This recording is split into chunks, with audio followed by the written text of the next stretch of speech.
வணக்கம் கடவுளூர் டிவி நேயர்கள் லட்சுமண அன்பு வணக்கங்கள். இப்போ நம்ம பார்க்க போகிறது வார ராசி பலன் 17ஆம் தேதியிலிருந்து 23ஆம் தேதி வரை எப்படி இருக்க போகுது நான் பார்க்க போகிறோம். ஸோ எப்போதும் சொல்கிறதான் லக்னத்துக்கு பாருங்கள், ராசிக்கு பார்ப்பதை விட லக்னத்துக்கு பார்க்கறது ரொம்ப பர்ஃபெக்டாக இருக்கும்.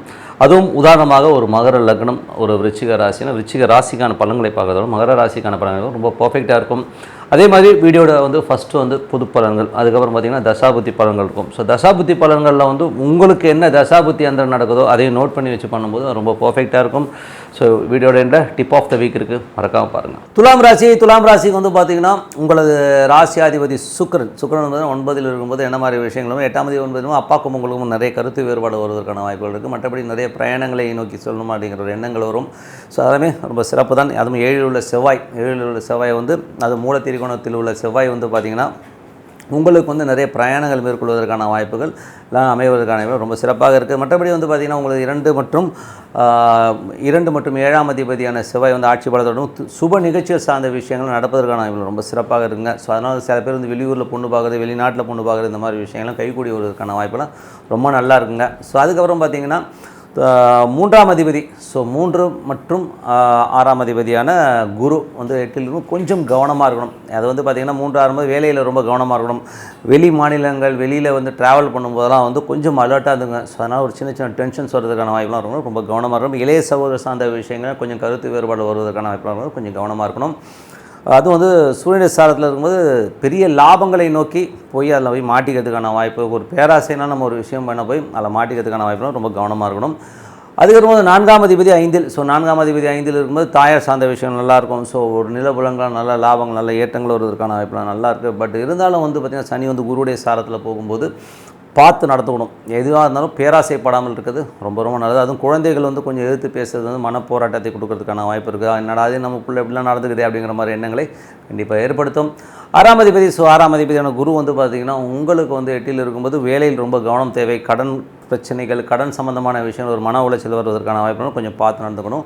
ஸோ கொஞ்சம் கேர்ஃபுல்லாக இருக்கணும். ஒரு காலகட்டம் 7ல் செவ்வாய் ஆட்சி பலத்தோடு இருக்கும்போது சுப நிகழ்ச்சிகள் நடத்துவதற்கான வாய்ப்புகள், வெளியூர் வெளிநாடு வெளி மாநிலங்கள் சென்று பொண்ணு பார்த்து அது திகைக்கிறதுக்கான வாய்ப்புலாம் ரொம்ப சிறப்பாக இருக்குது. தந்தை சார்ந்த விஷயங்கள்லையும் ரொம்ப சிறப்பான வளர்ச்சி, நல்ல விஷயங்கள் நடப்பதற்கான வாய்ப்பு ரொம்ப நல்லா இருக்குங்க. ஸோ அதெல்லாமே நல்லது தான். அதுக்கப்புறம் பார்க்கும்போது உங்களுக்கு 8ஆம் அதிபதி 9ல் இருக்கும்போது அப்பாவுக்கும் உங்களுக்கும் சின்ன சின்ன டிஃப்ரென்ஸ் ஆஃப் ஒப்பீனியன் வரும். ஸோ மற்றபடி ஒன்றும் பெரிய ப்ராப்ளம் கிடையாதுங்க. மற்றபடி எல்லாமே வெற்றி தான். அதுக்கப்புறம் பார்க்கும்போது 10ஆம் அதிபதி, ஸோ 10ஆம் அதிபதி சந்திரன் சிறப்பான ஒரு வளர்ச்சி, நல்ல ஏற்றங்கள் தருவதற்கான ரொம்ப சிறப்பாக இருக்குது. 11ஆம் அதிபதி சூரியன் உங்களுக்கு 10ல் இருக்கும்போது நிறைய விஷயங்களுக்காக நீங்கள் போராடுவீங்க. ஸோ 11ஆம் இதில் பார்த்திங்கன்னா 9ல் இருக்கும்போது தந்தை சார்ந்த விஷயங்களுக்காக கொஞ்சம் போராடுறது, அப்பா நமக்கு எதுவும் பண்ண மாட்டேங்கிற ஒரு இயக்கங்கள், இந்த மாதிரி விஷயங்கள் இன்னும் கொஞ்ச நாள் எல்லாமே சரியாயிடுங்க. சரி, எல்லாமே ரொம்ப சிறப்பு தான். இப்போ இதுவரை பார்த்து பொது பலன்கள், இப்போ தசாபுத்தி பலன்கள் எப்படி இருக்குன்னு பார்ப்போம். ஸோ துலா லக்னமாக இருந்து சூரிய தசாபுத்தி சூரியன் பார்த்திங்கன்னா உங்களுக்கு 9ல் இருக்கும்போது 11ஆம் தேதி 9 இருக்கும்போது தந்தை சார்ந்த விஷயங்கள் ரொம்ப சிறப்பாகவும் நல்ல ஒரு வெற்றிகள் தருவதற்கான ரொம்ப சிறப்பாக இருக்குது. இருந்தாலும் ஒரு சின்ன மன உளைச்சல்களையும் சின்ன சின்ன போராட்டங்களையும் கொடுக்கும். அது தவிர்க்க முடியாது. துலா லக்னமாக இருந்து உங்களுக்கு சந்திரன் தசாபுத்தி அந்த நடக்கணும். சந்திரன் பார்த்திங்கன்னா உங்களுக்கு சிறப்பான ஒரு வெற்றியை கொடுக்கும். அது மட்டும் இல்லை உங்களுக்கு முயற்சியில் பெரிய வெற்றிகள், நிலபுலன்கள், நல்ல வெற்றிகள், ரியல் எஸ்டேட் துறையில் இருக்கிறவங்க பெரிய லாபங்கள் வருவதற்கான ரொம்ப சிறப்பாக இருக்குது. துலா லக்னமாக இருந்து செவ்வாய் தசாபுத்தி அந்த செவ்வாய் பார்த்திங்கன்னா உங்களுக்கு 7ல் இருக்கும்போது சுப நிகழ்ச்சிகள் சார்ந்த விஷயங்கள் நடப்பதற்கான ரொம்ப சிறப்பாக இருக்குது. பட் இருந்தாலும் அது சுக்கரனுடைய சார்ந்தும் சின்ன சின்ன ஒரு டென்ஷனை கொடுத்தாலும் கண்டிப்பாக சுப நிகழ்ச்சி சார்ந்த விஷயங்களுக்காக நீங்கள் மெனக்கட்டால் முடியறதுக்கான வாய்ப்புலாம் ரொம்ப சிறப்பாக இருக்குங்க. அதுக்கப்புறம் பார்க்கும்போது துலா லக்னமாக இருந்து உங்களுக்கு ராகு தசாபுத்தி வந்துருங்க. ஸோ ராகு பார்த்திங்கன்னா உங்களுக்கு 6ல் இருக்கும்போது நிறைய வெளியூர் பிரயாணங்கள் மூலமாக வெளிநாடு போய் வேலை செய்யணுன்றவங்களாம் வாய்ப்பு கிடைக்கிறதுக்கான ரொம்ப நல்லா இருக்குது. அது மட்டும் இல்லாமல் ஒரு லோன் வாங்கிட்டு நான் ஃபாரினில் போய் படிக்கணுன்றவங்களாம் அந்த வாய்ப்பு கிடைக்கிறதுக்கான ரொம்ப சிறப்பாக இருக்குது. அது ரொம்ப சிறப்புங்க. ஸோ அது ராகு தசாபுத்தி அந்த நல்லாயிருக்கும். சில பேருக்கு நிறைய அலைச்சல்கள் இருக்கும். வெளியூர் வெளிநாடு பிரயாணங்கள் மேற்கொண்டு அதனால் ஒரு லாபம் வர்றதுக்கான வாய்ப்புலாம் ரொம்ப சிறப்பாக இருக்கும். ஸோ அதெல்லாமே நல்ல விஷயந்தான். அதுக்கப்புறம் பார்க்கும்போது 7ஆம் அதிபதியான செவ்வாய் நல்ல சுக்கிரனுடைய சார்ந்தமும் நல்ல விஷயங்கள், நல்ல ஏற்றங்கள், அதுவும் ஆட்சி பலத்தோடு இருக்கும்போது நிறைய வருமானங்கள் வரும். பட் இருந்தாலும் தேவையில்லாத ஒரு மனக்குழப்பங்கள் வரும். ஏன்னா அது சுக்கிரனுடைய சாரத்தில் போகும்போது சின்னதாக ஒரு டென்ஷனை கொடுத்துட்டு தான் போவோம். பட் இருந்தாலும் அதெல்லாம் கவலைப்படாத, பணம் கண்டிப்பாக வருங்க. 8ஆம் அதிபதி 9 இருக்கும்போது அப்பாவுடைய உடல்நலம் சார்ந்த விஷயங்கள் ரொம்ப கவனமாக இருக்கும். தேவையில்லாத வாக்குவாதங்களை தவிர்த்துக்கணுங்க. அது பார்த்திங்கன்னா அது ராகு குரு தசாபுத்தி அந்த மாதிரி நடக்கும்போது 8ல் உள்ள குரு பார்த்திங்கன்னா அது சூரியனுடைய சாரத்தில் இருக்கும்போது கொஞ்சம் தேவையில்லாத ஒரு டென்ஷனை கொடுக்கும். அப்பாவுக்கு ஒரு எமோஷனை கொடுத்து உங்களுக்கும் ஒரு எமோஷனாக ஆகுதுக்கான கொஞ்சம் அதை மட்டும் தவிர்த்துக்கங்க, மற்றபடி எல்லாமே சிறப்பு தான். துலா லக்னமாக இருந்து சனி தசாபுத்தி அந்த சனி வந்து பார்த்திங்கன்னா உங்களுக்கு கிட்டத்தட்ட வந்து 5ல் இருக்காருங்க. ஸோ 5ல் உள்ள சனி வந்து 8ஆம் அதிபதியுடைய சாரத்தில் போகும்போது ஒரு எமோஷன்ஸை கொடுத்துரும், குழந்தைங்களுக்கு உங்களுக்கு ஒரு எமோஷன்ஸை கொடுக்கும். அது மட்டும் இல்லாமல் ஆன்மீகம் சம்மந்தமான விஷயங்கள் சில நேரங்கள் வந்து விரக்தி கிடைக்கிறதுக்கான வாய்ப்பும் நிறைய இருக்குது. பசங்கள்கிட்ட பேசும்போதும் பழகும்போதும் கொஞ்சம் பார்த்து பேசுறது ரொம்ப ரொம்ப நல்லதுங்க. ஸோ அது கொஞ்சம் பார்த்து நடந்துக்கணும். அதே மாதிரி துலா லக்னமாக இருந்து புதன் தசாபுத்தி புதன் வந்து பார்த்திங்கன்னா உங்களுக்கு 9ல் இருக்கும்போது நல்ல ஒரு வெற்றிகள் நல்ல லாபங்கள் வருமானம் நிறைய பிரயாணங்களை மேற்கொள்வதற்கான வாய்ப்புகளை கண்டிப்பாக கொடுத்துருங்க. ஸோ அதனால் லாபம் கிடைக்கும்னா பெரிய லாபம் கிடைக்கும். வெளிநாடு வெளி மாநிலங்களுக்கு சென்று படிக்கிறதுக்கான வாய்ப்புகள்லாம் கண்டிப்பாக கிடைக்குங்க. ஸோ அதை வந்து ட்ரை பண்ணுங்கள், நல்ல விஷயங்கள் நடக்கும். அதே போல் துலா லக்னமாக இருந்து கேது தசாபுத்தி கேது வந்து 12ல் சந்திரனுடைய சாத்திரம் நிறைய பிரயாணங்கள் சின்ன சின்ன விஷயத்துக்கு வந்து ரொம்ப எமோட் ஆகிறதுக்கான வாய்ப்புகள். அதுக்கு வந்து மெடிடேஷன் ஒரு துர்காவை நோக்கி ஒரு பூஜை பண்ணுறது ஒரு விளக்கேற்றி வைக்கிறதுனால வந்து கண்டிப்பாக அந்த டென்ஷன் போகிறதுக்கான வாய்ப்பும் ரொம்ப சிறப்பாக இருக்குது. துலா லக்னமாக இருந்து சுக்கிர தசாபுத்தி சுக்கிரன் வந்து பார்த்திங்கன்னா உங்களுக்கு வந்து 9ல் இருக்கும்போது கொஞ்சம் ஒரு சின்ன டென்ஷன் அப்பா சார்ந்த விஷயங்களாலும் வெளிநாட்டில் இருக்கும்போது சின்னதாக வந்து மன உளைச்சல் வச்சு என்னடா அது இங்கே வந்து இருக்குமே அப்படிங்கிற ஒரு மன உளைச்சலையும் கொடுங்க. மற்றபடி வந்து எல்லாமே சிறப்பு தான்.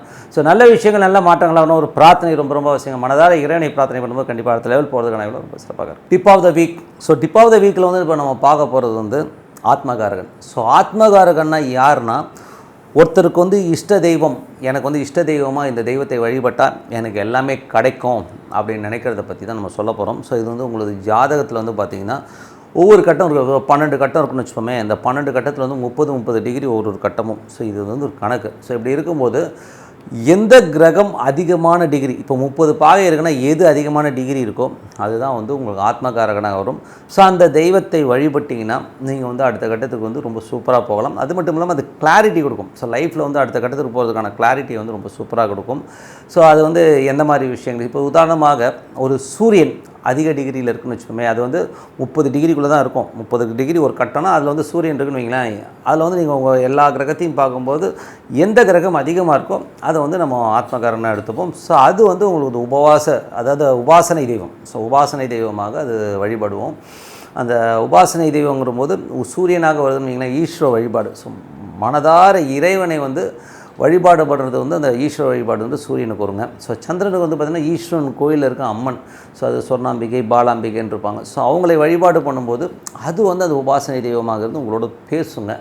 அதுக்கப்புறம் செவ்வாய்னா எல்லாருக்குமே தெரியும் முருகன். ஸோ முருகனை வந்து உபாசனை தெய்வமாக எடுத்து ஓம் முருகா ஓம் முருகன் பிரார்த்தனை பண்ணும்போது நம்ம அடுத்த கட்டத்திற்கு போகிறதுக்கான வாய்ப்புலாம் ரொம்ப சிறப்பாக இருக்கும். ஒரு கிளாரிட்டி கிடைக்கும். அதுக்கப்புறம் பார்த்திங்கன்னா உங்களுக்கு வந்து ராகு. ஸோ என்றைக்குமே வந்து ராகுன்னும் போதே காளி. ஸோ காளி நல்ல ஒரு உக்கிரமான ஒரு காளி தெய்வத்தை வழிபாடு பண்ணும்போது அந்த ராகுங்கிறது வந்து ரொம்ப சூப்பராக இருக்கும். ஒரு உதாரணத்துக்கு சொன்னால் ஒரு வக்கரகாளியை வணங்குறீங்கன்னு விஷயம் ஓம் வக்கரகாளின்னு சொல்லும்போது அது வந்து உங்களை வந்து ஒரு பெரிய லெவலில் உங்களுக்கு கிளாரிட்டி கொடுக்கும், ரொம்ப சிறப்பான பலன்களை கொடுக்குங்க. அதே மாதிரி குரு வந்து உங்களுக்கு ஹையஸ்ட் டிகிரியாக இருக்குன்னா பெரியவர், அதாவது நம்ம என்ன சொல்லுவோம் சாய்பாபா காஞ்சி பெரியவர் இந்த மாதிரி பெரியவர்களை வழிபாடு பண்ணுறதை வந்து உபாசனை தெய்வமாக இருக்கும். ஓம் சங்கராச்சாரிய நம்ம ஓம் சங்கராச்சாரிய மனதார வழிபாடலாம், ஓம் சாய்பான்னு வணங்கலாம். ஸோ அந்த மாதிரி வணங்கும்போது அது வந்து உங்களுக்கு நல்ல கிளாரிட்டியும் ரொம்ப சூப்பராக இருக்கும். அது சிறப்பான பலன். அதே மாதிரி சனியும் போதே என்ன ஆகும்னா உங்களுக்கு வந்து ஒரு சனி வந்து ஹையஸ்ட் டிகிரியாக இருக்குன்னா உங்களுக்கு குலதெய்வத்தை வழிபாடு பண்ணுறது ரொம்ப ரொம்ப சிறப்புங்க. அந்த குலதெய்வம் வந்து பார்த்திங்கன்னா அடுத்த லெவலுக்கு கண்டிப்பாக கொண்டு போகும். எனக்கு குலதெய்வமே தெரியாதுங்க அப்படின்னு ஹரிஹரசுதன் ஐயப்பனை நீங்கள் வணங்குனீங்கன்னா உங்களுக்கு குலதெய்வத்தோட ஹெட் குவார்ட்டரே அவர் தான். ஸோ அதை வணங்கும்போது அதை வந்து உங்களுக்கு நல்ல கிளாரிட்டி லைஃப்பில் வந்து நீங்கள் அடுத்த கட்டத்துக்கு வந்து அதே கூட்டு போங்க. இது வந்து டெய்லி பண்ணணும். டெய்லி வந்து ஒரு 108 மாலை விற்கிது இல்லைங்களா, அதை மரத்தில் இருக்கும் இல்லை ஸ்படிகமாக இருக்கலாம், எதை வேணா இருக்கலாம், ஜஸ்ட் கவுண்டிங் தான். ஸோ இப்போ ஐயப்பனா ஓம் ஐயப்பா அப்படியே உள்ளுக்குள்ளே வந்து சொல்லும்போது மனதார சொல்லுங்கள். ஸோ அப்படி சொல்லும்போது நம்ம அடுத்த கட்டத்துக்கு போகும்போது அதே மாதிரி வந்து பார்த்திங்கன்னா உங்களுக்கு வந்து உபாசனை தெய்வம் வந்து புதனாக இருந்தால் பெருமாள் வழிபாடு ரொம்ப சிறப்பான பலன்களை தரும். கேதுவாக இருந்தால் வந்து உங்களுக்கு வந்து பார்த்திங்கன்னா விநாயகர் ஆஞ்சநேயர் யாராச்சும் ஒருத்தர் நீங்கள் சூஸ் பண்ணிக்கலாம். ஸோ அதுவும் வந்து ஒரு சிறப்பான பலன்களை கண்டிப்பாக தருங்க. ஸோ இதை வந்து வழிபட்டு வாங்க. கண்டிப்பாக நம்ம வந்து அடுத்த லெவல் போகிறதுக்கான ரொம்ப சிறப்பாக. அதே வந்து சுக்கிரனாக இருந்தால் மகாலட்சுமி. ஸோ மகாலட்சுமி வந்து மனதார வழிபடுங்க. அது வந்து ஓம் மகாலட்சுமி வழிபடும்போது கண்டிப்பாக வந்து நல்ல கிளாரிட்டியை கொடுக்குங்க. ஸோ நல்ல விஷயங்கள் நல்ல மாற்றம்னா பிரார்த்தனை ரொம்ப அவசியங்க. நீங்கள் அந்த பிரார்த்தனை பண்ணுங்கள். லைஃப்பில் வந்து நம்மளை தேடி நல்ல வாய்ப்புகள் கண்டிப்பாக வரும்னு சொல்லிட்டு உங்களிடம் விடைபெறுவது உங்கள் லட்சுமி. நன்றி, வணக்கம். கடவுள் அருள் டிவியை பார்த்தமைக்க நன்றிகள். மேலும் இது போன்ற தகவல்களை தெரிந்து கொள்ள கடவுள் அருள் டிவியை சப்ஸ்கிரைப் செய்யுங்கள். மறக்காமல் பெல் ஐக்கானை கிளிக் செய்யுங்கள்.